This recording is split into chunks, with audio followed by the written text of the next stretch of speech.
rich without money. Let others plead for pensions. I can be rich without money, by endeavoring to be superior to everything poor. I would have my services to my country unstained by any interested motive. Lord Collingwood. I ought not to allow any man, because he has broad lands, to feel that he is rich in my presence. I ought to make him feel that I can do without his riches, that I cannot be bought, neither by comfort, neither by pride, and although I be utterly penniless, and receiving bread from him, that he is the poor man beside me. Emerson. He is richest who is content with the least, for content is the wealth of nature. Socrates. My crown is in my heart, not on my head, nor decked with diamonds and Indian stones, nor to be seen, my crown is called content. A crown it is, that seldom kings enjoy. Shakespeare. Many a man is rich without money. Thousands of men with nothing in their pockets are rich. A man born with a good, sound constitution, a good stomach, a good heart and good limbs, and a pretty good headpiece, is rich. Good bones are better than gold, tough muscles than silver, and nerves that carry energy to every function are better than houses and land. Heart life, soul life, hope, joy, and love are true riches, said Beecher. Why should I scramble and struggle to get possession of a little portion of this earth? This is my world now. Why should I envy others its mere legal possession? It belongs to him who can see it, enjoy it. I need not envy the so-called owners of estates in Boston or New York. They are merely taking care of my property and keeping it in excellent condition for me. For a few pennies for railroad fare, whenever I wish, I can see and possess the best of it all. It has cost me no effort. It gives me no care. Yet the green grass, the shrubbery, and the statues on the lawns, the finer sculptures and the paintings within, are always ready for me whenever I feel a desire to look upon them. I do not wish to carry them home with me, for I could not give them half the care they now receive. Besides, it would take too much of my valuable time, and I should be worrying continually, lest they be spoiled or stolen. I have much of the wealth of the world now. It is all prepared for me, without any pains on my part. All around me are working hard to get things that will please me, and competing to see who can give them the cheapest. The little that I pay for the use of libraries, railroads, galleries, parks, is less than it would cost to care for the least of all I use. Life and landscape are mine. The stars and flowers, the sea and air, the birds and trees. What more do I want? All the ages have been working for me. All mankind are my servants. I am only required to feed and clothe myself. An easy task in this land of opportunity. A millionaire pays a big fortune for a gallery of paintings, and some poor boy or girl comes in with open mind and poetic fancy and carries away a treasure of beauty which the owner never saw. A collector bought at public auction in London for 157 guineas an autograph of Shakespeare, but for nothing a schoolboy can read and absorb the riches of Hamlet. Want is a growing giant, whom the coat of have was never large enough to cover. A man may as soon fill a chest with grace, or a vessel with virtue, says Phillips Brooks, as a heart with wealth. Shall we seek happiness through the sense of taste or of touch? Shall we idolize our stomachs and our backs? Have we no higher missions, no nobler destinies? Shall we disgrace the fair day by a pusillanimous preference of our bread to our freedom? What does your money say to you? What message does it bring to you? Does it say to you, "Eat, drink, and be merry, for tomorrow we die"? Does it bring a message of comfort, of education, of culture, of travel, of books, of an opportunity to help your fellow men? Or is the message, more land, more thousands and millions? What message does it bring you? Clothes are for the naked, bread for the starving, schools for the ignorant, hospitals for the sick, asylums for the orphans, or of more for yourself and none for others? Is it a mere message of generosity or of meanness, breadth or narrowness? Does it speak to you of character? Does it mean a broader manhood, a larger aim, a nobler ambition? Or does it cry, more, more, more? Are you an animal loaded with ingots, or a man filled with a purpose? He is rich whose mind is rich, whose thought enriches the intellect of the world.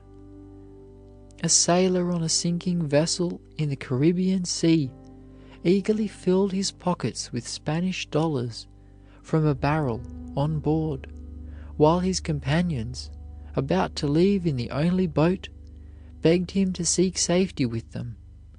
But he could not leave the bright metal which he had so longed for and idolized, and when the vessel went down, he was prevented by his very riches from reaching shore.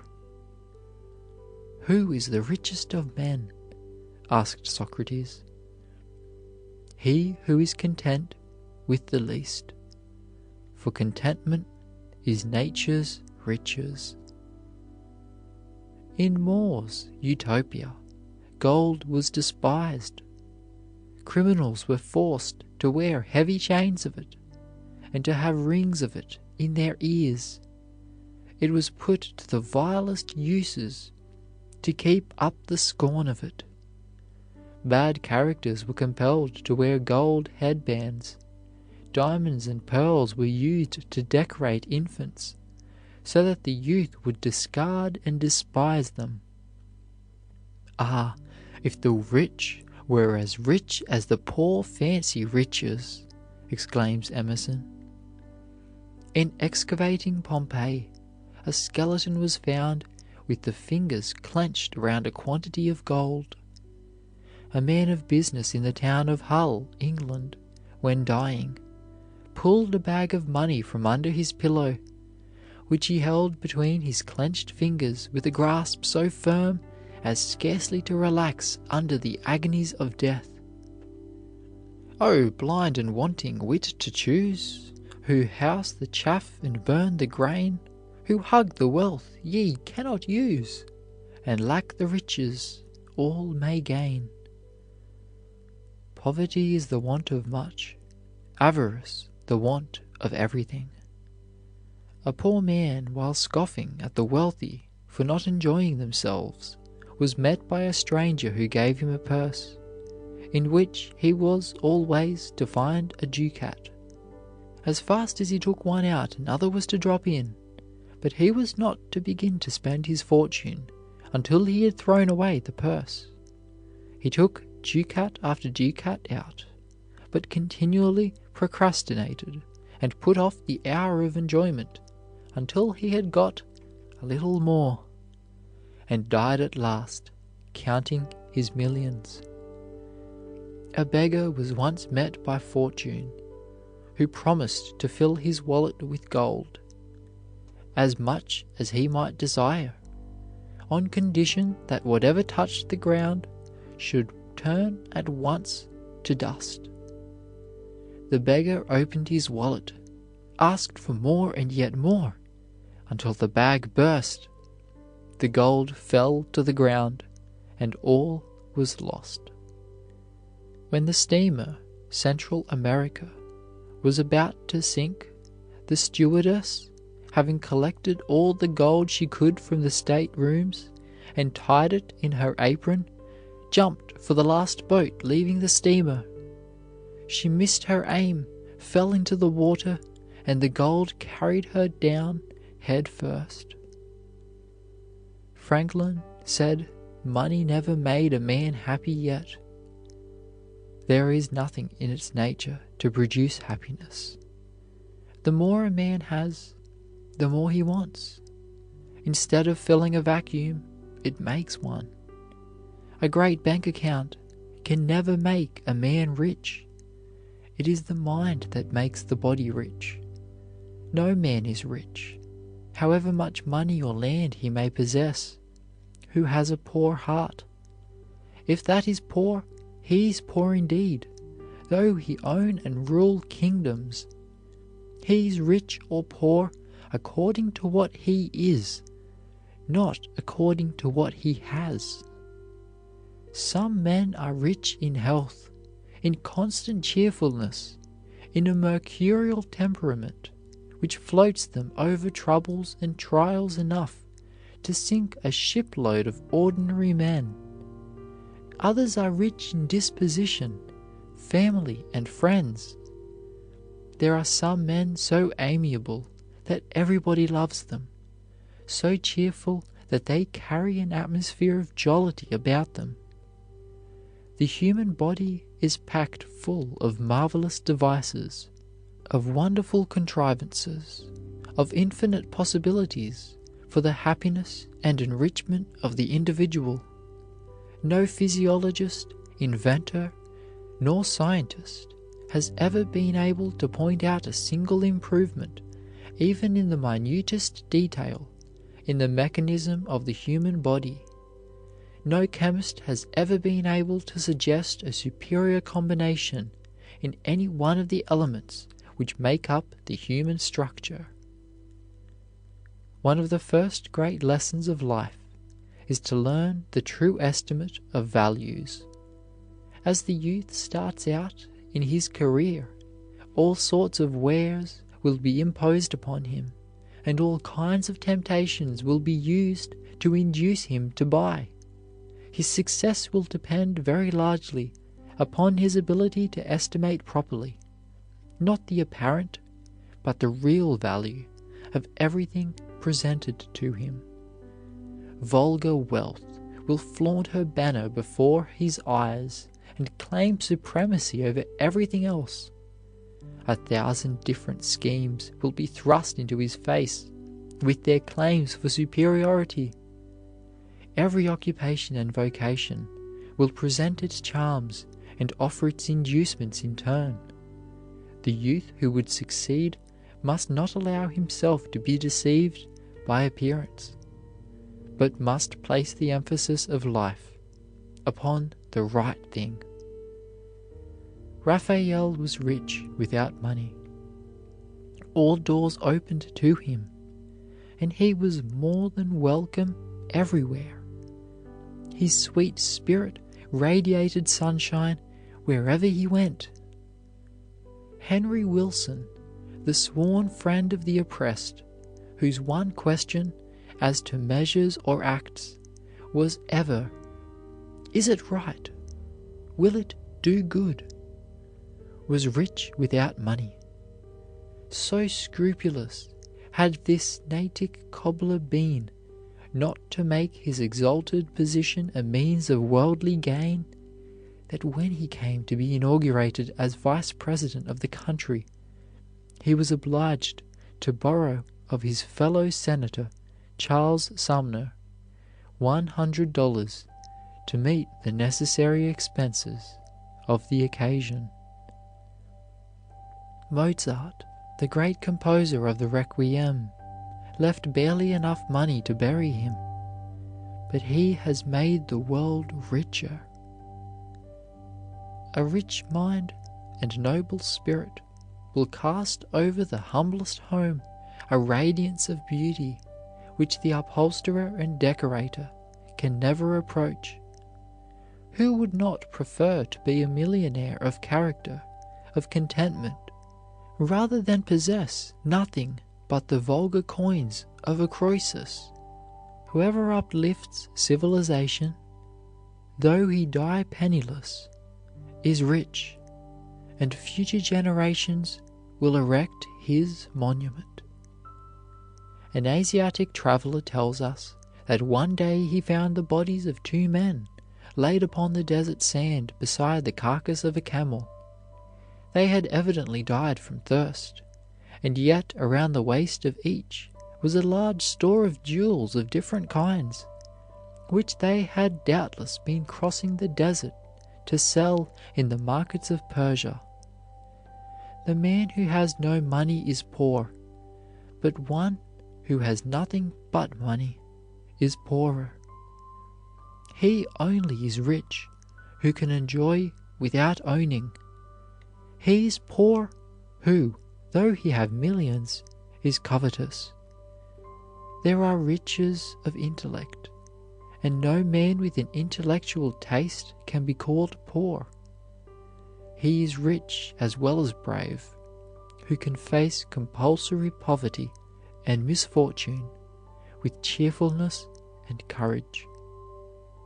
We can so educate the willpower that it will focus the thoughts upon the bright side of things and upon objects which elevate the soul, thus forming a habit of happiness and goodness which will make us rich.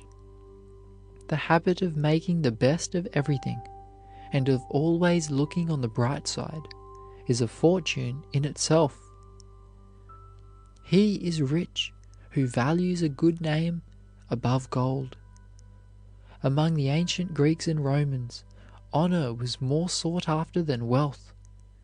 Rome was imperial Rome no more when the imperial purple became an article of traffic.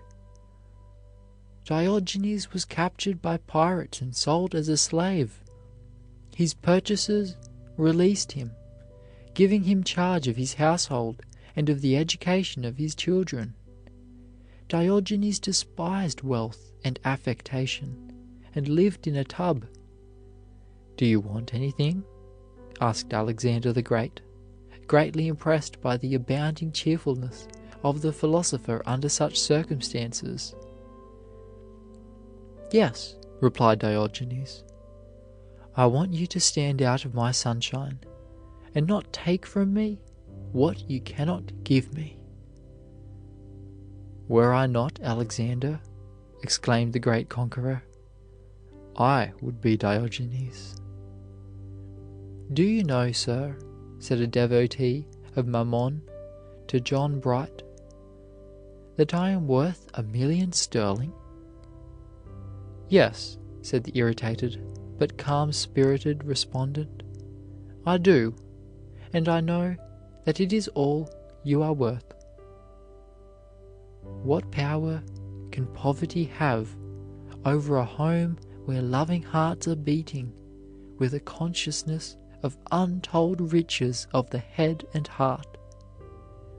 St. Paul was never so great as when he occupied a prison cell under the streets of Rome, and Jesus Christ reached the height of his success when, smitten, spat upon, tormented, and crucified, he cried in agony, and yet with triumphant satisfaction, "It is finished." Don't start out in life with a false standard. A truly great man makes official position and money and houses and estates look so tawdry, so mean and poor, that we feel like sinking out of sight with our cheap laurels and our gold. One of the great lessons to teach in this century of sharp competition and the survival of the fittest is how to be rich without money, and to learn how to live without success according to the popular standard. In the poem, The Changed Cross, a weary woman is represented as dreaming that she was led to a place where many crosses lay, crosses of diverse shapes and sizes. The most beautiful one was set in jewels of gold. It was so tiny and exquisite that she changed her own plain cross for it, thinking she was fortunate in finding one so much lighter and lovelier. But soon her back began to ache under the glittering burden, and she changed it for another, very beautiful and entwined with flowers. But she soon found that underneath the flowers were piercing thorns which tore her flesh. At last she came to a very plain cross, without jewels, without carving, and with only the word love inscribed upon it. She took this one up, and it proved the easiest and best of all. She was amazed, however, to find that it was her old cross, which she had discarded. It is easy to see the jewels and the flowers in other people's crosses, but the thorns and heavy weight are known only to the bearers. How easy other people's burdens seem to us compared with our own.